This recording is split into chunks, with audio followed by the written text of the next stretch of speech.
Ով իմ հետևից գա, նա խավարի մեջ չի քայլի, այլ կյանքի լույս է կընդունի։ Մենք ընդունեցինք այդ լույսը մեր մեջ։ Մեր մեջում ինչ էր տիրում։ Խավար, մութ,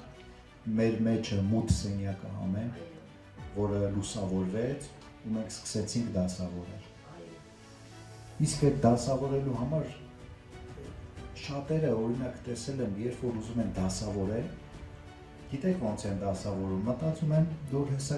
լույսը եկավ մեր կյանքի մեջ, հեսա մի հատ հոպ ու ամեն ինչը Աստված կդասավորի։ Այդպես է թե ոչ։ Իհարկե ոչ։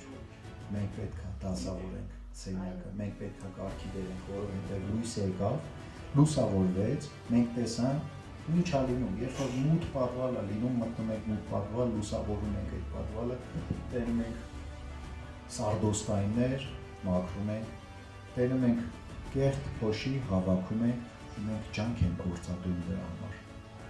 Ու մենք մեր քայլերը այսօր ամեն քայլ անելուց պետք է մտածենք, որ մենք պետք է ջանք գործադրենք դրա համար, որ մի անգամից չի հավաքվելու, մի որոշ ժամանակ է մեզնից պահանջվելու հավաքելու, որոշ ժամանակ է պետք ջանք գործադրենք եւ ամեն ինչը հավաքվի, ու այդ հավաքվածը նորից պահենք, թե չէ փոշիկ գալու է տնի, թե չէ սարդերը գալու են սարդոստայնը հյուսեն, ամեն